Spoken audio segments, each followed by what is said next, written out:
नमस्कार दोस्तों, आपका स्वागत है हमारे YouTube चैनल में। हम आपको क्लास 11 का मैथमेटिक्स करा रहे हैं NCERT बुक से। ये हम लेसन नंबर 3 करा रहे हैं आपका। इसकी 2 वीडियो पहले आ चुकी हैं, यानी कि एक्सरसाइज 3.1 और 3.2 हो चुकी हैं। ये 3.3 एक्सरसाइज आज हम स्टार्ट कर रहे हैं। इसका पार्ट नंबर ये 3 है, यानी कि पूरे चैप्टर का आपका पार्ट नंबर 3 है। तो वो आप अगर वीडियो देख लेते हैं और बेस क्लियर हो जाएगा। तो यहाँ पर हम स्टार्ट करते हैं। आप हमारे चैनल पर अगर बने रहेंगे तो आपका फुल कोर्स घर बैठे ही हो जाएगा। उसके लिए आप केवल ये कर सकते हैं कि हमारा चैनल सब्सक्राइब कर लें, जिससे कि आपके पास वीडियो समय से पहुंचती रहे। हम पूरा प्रयास आपका करेंगे कि अच्छी तरीके से आपका सिलेबस तैयार हो जाए। तो चलिए स्टार्ट करते हैं। हमने पहले ये कहा था, देखिए कुछ फॉर्मूले याद कर लें। पहले भी हमने ये फॉर्मूले आपको दिखाए थे। इस तरीके से हमारे दिखाने का मतलब है कि आप अपनी तरफ से लिस्ट बना लें या यहाँ से नोट कर लें। तो ये आपके फॉर्मूले हैं कुछ बेसिक, जो कि आपके काम में आएंगे। तो ये इतने फॉर्मूले तो आपको करने ही होते हैं। तो ये इतने फॉर्मूले आप ज़रूर नोट करें। और उसके बाद हम करते हैं, और वो sin 30 cos 30 इस तरीके की वैल्यू भी याद कर लें। तो चलिए हम स्टार्ट करते हैं कि कितना आप तैयारी कर रहे हैं, ये देख लेते हैं। ये first question, sin square pi upon 6 plus cos square pi upon 3 minus tan square pi upon 4 equal minus half. तो हम यहाँ पर लेफ्ट हैंड साइड ले लेंगे। तो लेफ्ट हैंड साइड हमने ले ली pi upon sin square pi upon 6 और cos square pi upon 3 minus tan square pi upon 4। अब देखिए इन्हें डिग्री में बदल सकते हैं आप। एंगल कैसे बदलते हैं? पाई की वैल्यू कितनी रखते हैं हम? 180 डिग्री, और अपॉन 6 है तो ये कितना हो गया? 30 डिग्री। इसी तरीके से सभी को चेंज करेंगे आप। ये बनेगा आपका sin 30। अब ये होल स्क्वायर है, इस तरीके से लिख लें। अब ये बनेगा cos 60 होल स्क्वायर, तो ऐसे लिख सकते हैं। ये बनेगा 45 तो tan 45, तो ये होल स्क्वायर इस तरीके से लिख लें। इनकी वैल्यू अगर आपको याद है तो कोई प्रॉब्लम नहीं है। हाफ होती है sin 30 की वैल्यू, इसका होल स्क्वायर है, और इसकी वैल्यू होती है हाफ cos 60 की, ये होल स्क्वायर है, और इसकी वैल्यू हो गई 1। अब ये आपका आएगा 1/4, इसका होल स्क्वायर 1/4 माइनस 1। इसे आप इस तरीके से सॉल्व कर सकते हैं एलसीएम लेके। तो ये आएगा 1 + 1 - 4। तो ये आपका रह गया 1 और 1 2, 2 - 4 तो -2, और अपॉन 4 तो माइनस का हाफ हो गया। तो इस तरीके से आपका ये प्रूफ हो गया। सेकंड क्वेश्चन हम ले रहे हैं, तो उसकी हमने सीधा LHS ले ली। आपको मैंने ये बुक दिखा देता हूँ। ये है आपके, अगर पास बुक नहीं है तो ये यहाँ से क्वेश्चन आप नोट कर सकते हैं। ये 11 क्वेश्चन इधर हैं, और बाकी ये इस साइड हैं। पूरे क्वेश्चन भी नोट कर सकते हैं। ये है, तो ये आप इसको देख लें। तो चलिए हम करते हैं। अब सेकंड क्वेश्चन हम ले रहे हैं, उसकी डायरेक्ट मैंने LHS ले ली है। तो 2 sin square pi upon 6 plus cosec square 7 पाई upon 6 minus into cos square pi upon 3। ये है, इसे हमें प्रूफ करना है 3/2। तो 3/2 आपको प्रूफ करना है। अब इसके लिए पहले एंगल वो डिग्री में बदल दीजिए। तो 2 sin square 30 plus cosec square, ये बदल जाएगा 210 हो जाएगा, और cosec स्क्वायर 60। अब देखिए ये डायरेक्ट हमें वैल्यू पता होगी, ये भी 210 की नहीं पता। तो इस तरीके से कैलकुलेट करते हैं। 210 है तो इसको क्या चेंज करते हैं कि भाई 180 में ये या तो ज़्यादा होगा या 180 से कम होगा या 90 के आसपास। इस तरीके से आपको चेंज करते हैं। तो ये देखो ये आया 180 + 30 210 हो गया। तो ये आपका क्या हुआ? cosec 180 + theta. अब ये कौन से क्वाड्रेंट में पहुंचता है भाई? ये थीटा, और ये 180 माइनस थीटा, और ये होता है 180 + थीटा, और ये होता है 360 माइनस थीटा। मैंने आपको पूरा क्लियर कर रखा है। पहला पार्ट आप देख सकते हैं। तो ये थर्ड क्वाड्रेंट में पहुंच जाएगा। अब थर्ड क्वाड्रेंट में क्या होगा? cosec का साइन देखेंगे, यानी कि चिन्ह। तो पहली बात तो 180 पर चेंज होगा नहीं, तो cosec 180 + थीटा क्या होगा? cosec थीटा, तो ये होगा ही cosec 30। अब यहाँ पर इसका साइन देखना है। रूल ये होता है कि इसमें ऑल पॉजिटिव होते हैं, और इसमें साइन और cosec पॉजिटिव होता है, बाकी निगेटिव। इसमें क्या होता है, tan और cot पॉजिटिव होता है, बाकी सब नेगेटिव। तो tan और cot के अलावा नेगेटिव, तो ये क्या आएगा, नेगेटिव। तो इसकी वैल्यू आ गई 2, क्योंकि cosec 32 है तो -2 हो गई। अब यहाँ पर रख देंगे, काम कुछ नहीं है। sin 30 की वैल्यू आपको पता है हाफ होती है, और प्लस ये वैल्यू अभी मैंने कैलकुलेट कर ली, और cos 60 की वैल्यू भी ये हाफ होती है। तो ये आया 2 × 1/4 प्लस इसका स्क्वायर हो गया 4, और ये हो गया 1/4, ये कैंसिल हो गया, और 2 2 ज़ा 4, तो ये हाफ प्लस ये बचा 1, तो ये हो गया 3/2। ये आपके RHS प्रूफ हो गए। तो इस तरीके से आप लगातार हमारे चैनल पर बने रहें तो हम आपको पूरा सिलेबस तैयार करा देंगे। अब थर्ड क्वेश्चन मैंने डायरेक्ट LHS ले ली। इसमें है cot स्क्वायर π/6 प्लस cosec 5π/6, और ये है आपका प्लस 3 tan स्क्वायर π/6, और इक्वल प्रूफ करना है आपको 6। तो ये 6 आपको लाना है। चलिए अब इन्हें डिग्री में बदल दें। तो cot स्क्वायर ये 30 हो गया, प्लस इसको चेंज करें तो ये बनेगा आपका 180। जब रखेंगे तो 6 3 ज़ा तो 3 5 ज़ा, यानी कि 150 डिग्री बनेगा, और प्लस आपका ये है 3 tan स्क्वायर 30। अब इनकी आपको केवल वैल्यू रखनी है। तो देखिए वैल्यू रखते हैं हम। तो अब इसकी वैल्यू कैलकुलेट करने में फिर प्रॉब्लम आएगी, तो मैं अभी जो मेथड बताया ठीक उसी से करूँगा। अब 150 को क्या लिख सकते हैं, 180 - 30, तो ये क्या बना आपका cosec 180 - थीटा। तो देखिए 180 - थीटा कौन सा क्वाड्रेंट है आपका, ये फर्स्ट वो सेकंड है। तो सेकंड में साइन और cosec पॉजिटिव होते हैं, तो ये cosec है, तो ये क्या आएगा, पॉजिटिव आएगा। तो cosec 30, अब इसकी वैल्यू होगी 2। तो अब यहाँ पर वैल्यू रख दें। cot 30 की वैल्यू क्या होती है, √3 होल स्क्वायर हो गया। इसकी वैल्यू क्या हो गई 2, और tan 30 की वैल्यू हमें पता होता है 1/√3 होती है। अब देखिए ये √3 का होल स्क्वायर क्या होगा 3, और ये 2, और ये इसका √3 है 1/, तो इसका भी स्क्वायर होगा 3, तो ये कैंसिल हो गया। अब 3 + 2 + 1, तो कितना आ गया, 6 आ गया, आपका प्रूफ हो गया। इसी तरीके से हम फोर्थ क्वेश्चन पर चलते हैं। तो फोर्थ क्वेश्चन की हमने LHS ले ली डायरेक्ट। क्वेश्चन आपको दिखा दिए हैं, आपके पास बुक होगी। तो sin square 3π/4 plus 2 cos square π/4 plus 2 sec square π/3, ये 10 प्रूफ करना है हमें, यहाँ पर 10 प्रूफ करना है। तो हमने LHS लिया। अब इन्हें डिग्री में चेंज करें, तो देखिए वही 180 रख के, तो 2 sin स्क्वायर 180 रख के करेंगे तो ये आएगा 135। तो 2 sin स्क्वायर 135 डिग्री, प्लस इसे चेंज करो तो ये 2 cos स्क्वायर 45 डिग्री, और ये 2 sec स्क्वायर 60 डिग्री। इस तरीके से आपने चेंज कर दिया। अब देखिए 135 की प्रॉब्लम आएगी, तो मैं यहाँ पर चेंज कैलकुलेट करता हूँ। 135 का मीनिंग होगा आपका 180 - 45। अब ये क्या बना, 180 - थीटा। अब 180 - थीटा कहाँ होता है, सेकंड क्वाड्रेंट में। सेकंड क्वाड्रेंट में साइन और कॉसेक पॉजिटिव है, तो ये साइन है, तो ये आएगा आपका पॉजिटिव आएगा, तो ये हो गया sin 45। अब sin 45 की वैल्यू रख ही देंगे, ये इस तरीके से कैलकुलेट होगा। तो अलग कैलकुलेट कर लें, बार बार लाइनें लिखने से अच्छा है यहाँ पर ये फेयर वर्क है, कैलकुलेट करके दिखा दें। तो ये यहाँ पर मैं वैल्यू रखूँगा 1/√2। अब देखिए cos 45 की वैल्यू रखूँगा। cos 45 की वैल्यू भी होती है क्या, 1/√2, इसका होल स्क्वायर हो गया।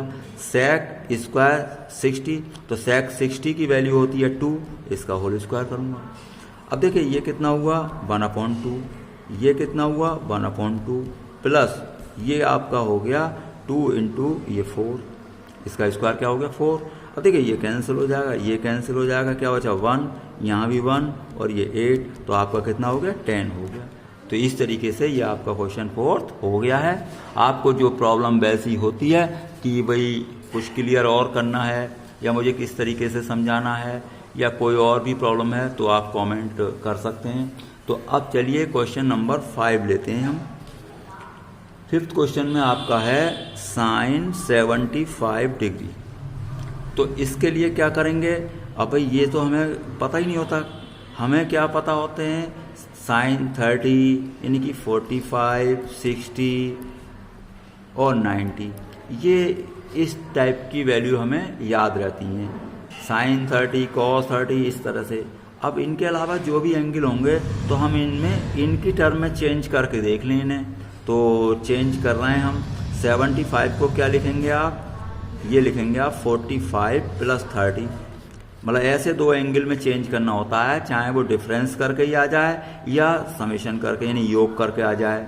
कैसे, इन एंगल में से देंगे, क्योंकि इनकी वैल्यू मुझे सीधे सीधे पता होती हैं। अब इसे क्या पढ़ेंगे आप, ये एक टर्म को ए पढ़ेंगे और एक को बी पढ़ेंगे। देखिए इस तरीके से, मतलब ए कितना है आपका 45 है और बी है आपका 30। अब ऐसा क्यों कर रहे हैं, क्योंकि अब ये आपके पास फॉर्मूला होता है और आप याद कर लेंगे तो कोई काम ही नहीं बचा। साइन ए प्लस बी क्या होता है, sign A cos B plus cos A sine B.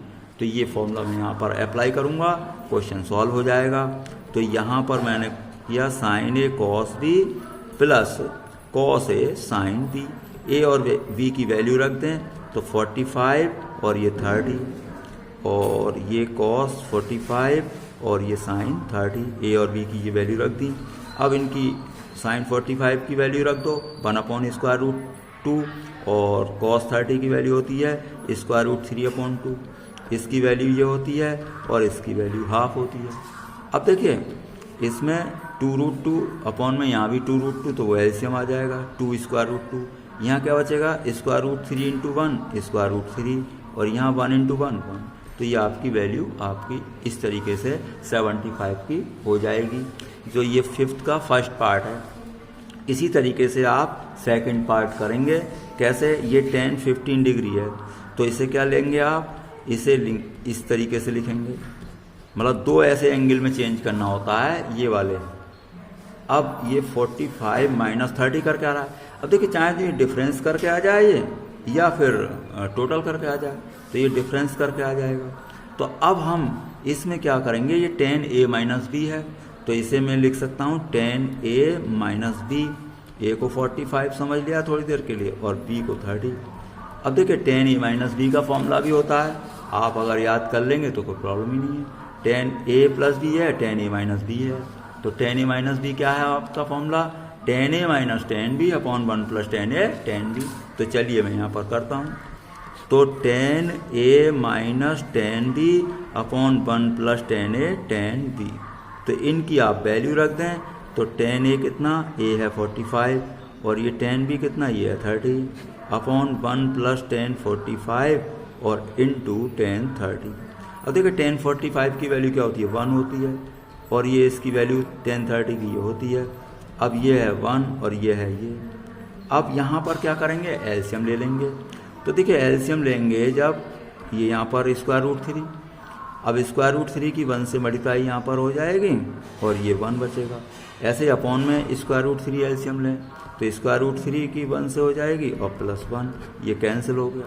तो आपकी ये वैल्यू आ जाएगी √3 - 1 √3 + 1। लेकिन ऐसा होता है कि डिनोमिनेटर में यानी कि हर में ऐसा करते हैं, डिनोमिनेटर में ये इस तरह की वैल्यू छोड़ते नहीं हैं। हालांकि अगर इस तरह से रह जाता है तो कोई ऐसी प्रॉब्लम तो नहीं है, लेकिन फिर भी ये हम क्या कर देते हैं, इसको कंजुगेट से मल्टीप्लाई कर देते हैं, यानी कि परिमेयकरण कर देते हैं। तो कंजुगेट मल्टीप्लिकेशन में क्या होता है, अब इसके अपोजिट साइन से आप मल्टीप्लाई डिवाइड करेंगे। अब इससे करने से क्या फ़ायदा होगा, इससे फ़ायदा ये हुआ, अब देखो अपॉन में क्या है बना, ये a + b a - b, तो ये बन गया आपका a² और -v²। ऊपर क्या बना, दोनों एक जैसी टर्म है तो होल स्क्वायर बन जाएगा। अब देखो a - b का होल स्क्वायर करेंगे तो a² + v² माइनस के 2ab। अभी इसका स्क्वायर करोगे तो रूट हट जाएगा, 1 का स्क्वायर 1 -2 इन दोनों की मल्टीप्लाई 2ab। अब ये √3 का स्क्वायर क्या होगा, 3 होगा और ये -1। अब इसे और सॉल्व करें तो ये बचा आपका 3 और 1 क्या 4 और -2 √3 और ये बचेगा 2। अब देखिए ऊपर 2 कॉमन है आपका तो 2 कॉमन ले लो, 2 2 = 4 और -2 √3 अपॉन 2 कैंसिल हो गया। तो फाइनल वैल्यू ये मानी जाएगी। तो आपका आंसर इसी तरीके से दिया जाएगा। नेक्स्ट क्वेश्चन लेते हैं हम। अगला क्वेश्चन है आपका, ये आएगा 6 क्वेश्चन। तो 6 क्वेश्चन में आपका क्या है, cos pi upon 4 minus x और cos pi upon 4 minus y और minus sine pi upon 4 minus x into में यहाँ लिख रहा हूँ मैं, ये है sine pi upon 4 minus y. इसको हमें प्रूफ करना है equal sine x plus y लाना है। कोई बात नहीं, अब हम LHS ले लेते हैं। देखिए लेफ्ट हैंड साइड क्या है, left hand side cos pi upon 4 minus X, cos pi upon 4 minus Y. अब बीच में आएगा यहाँ पर साइन माइनस का, तो sine pi upon 4 minus x into sine pi upon 4 minus Y. अब ध्यान से देखें, ये और ये यानी कि यही यहाँ पर है टर्म, तो इसे A समझें, इसे B, इसे A और ये B। थोड़ी देर के लिए हमने इस तरीके से लिख दिया cos A cos B minus sine A sine B। क्या किया हमने, इसको A रख लिया, देखो मैं यहाँ पर रख देता हूँ, ये A ले लिया मैंने और पाई अपॉन 4 माइनस वाई क्या ले लिया B। अब ऐसा कोई फॉर्मूला पढ़ा है हमने, भाई इनको A और B रखते ही क्या बन गया, cos A cos B minus sine A sine B। तो ये किसी के बदले में आया था फॉर्मूला। तो देखिए यहाँ पर देख लें आप, कॉस A प्लस B का फॉर्मूला क्या है, cos A cos B minus sine A sine B। तो ये इधर से दे रखा है, तो इसका उल्टा इधर को लिख देंगे, cos A cos B minus sine A sine B का क्या लिखोगे, कॉस A प्लस B। तो इस तरीके से अगर आपको फॉर्मूले याद हो जाते हैं तो बहुत अच्छा। तो कॉस A प्लस B। अब यहाँ पर A की वैल्यू रखते हैं, तो पाई upon 4 minus x plus pi upon, ये प्लस है तो पाई अपॉन 4 माइनस वाई। अब देखिए पाई अपॉन 4 का मीनिंग क्या है, थोड़ी देर ऐसे लिख लें 45, ये भी क्या है 45 है और माइनस वाई, तो 45 45 90 हो जाएगा। तो ये आपका हो गया 90 और माइनस एक्स माइनस वाई। अब इसको क्या कर सकते हैं आप, 90 और ये माइनस कॉमन ले लें आप, तो ये एक्स प्लस वाई बनेगा। अब देखिए कॉस 90 माइनस थीटा क्या होता है आपका, साइन थीटा होता है, थीटा के प्लेस पर ये। तो ये आपका प्रूफ हो गया। तो ये है आपकी राइट हैंड साइड। तो इस तरीके से आपका ये क्वेश्चन नंबर 6 हो गया है। अब चलिए क्वेश्चन नंबर 7 लेते हैं।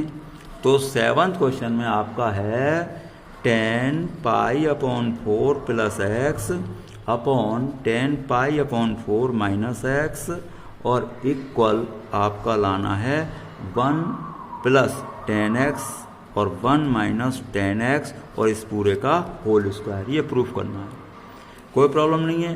पहले हम क्या ले लें, LHS ले लेते हैं लेफ्ट हैंड साइड। तो लेफ्ट हैंड साइड हमने ले ली, तो 10 पाई अपॉन 4 प्लस एक्स अपॉन 10 पाई अपॉन 4 माइनस एक्स।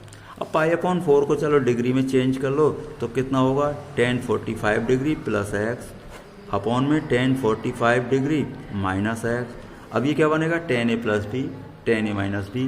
तो आपको फॉर्मूले याद है, 10a प्लस बी का ये लगाएंगे, 10a प्लस 10b अपॉन ये और माइनस का ये लगाएंगे, ये है फॉर्मूला 10a माइनस बी का ये। तो इस तरीके से मैं यहाँ पर फॉर्मूला अप्लाई कर रहा हूँ। तो देखिए कैसे 10a plus 10b upon 1 minus 10a 10b upon इसका भी फॉर्मूला लगाइए 10a minus 10b upon 1 plus 10a 10b। अब देखिए 10 45 की वैल्यू रख दें, तो 1 होती है, तो 1 प्लस 10x, यहाँ बचेगा 1 माइनस 10x, क्योंकि 10 45 की वैल्यू 1 से मल्टीप्लाई करेंगे कोई इफेक्ट नहीं। अब यहाँ पर भी रखिए 1 माइनस 10x और ये 1 प्लस 10x, ये हुआ आपका। अब देखिए ये उल्टा हो जाएगा ये टर्म, तो ये नीचे वाली टर्म क्या उल्टी होकर लिखी जाती है, तो ये इस तरीके से लिखी जाएगी, ये पूरा ऊपर जाएगा 1 प्लस 10x और ये नीचे आ जाएगा। अब क्या होगा, ये दोनों एक जैसी टर्म है, ये दोनों एक जैसी टर्म है, तो होल स्क्वायर हो गया ये। तो 1 plus 10x upon 1 minus 10x का होल स्क्वायर, ये आपकी राइट हैंड साइड प्रूफ हो गई। तो इस तरीके से हम आपको लगातार कराते रहेंगे। अब इसके आगे के क्वेश्चन अगली वीडियो में आपको मिल जाएंगे। आप हमारे चैनल पर लगातार बने रहें। आपका वीडियो देखने के लिए बहुत बहुत धन्यवाद।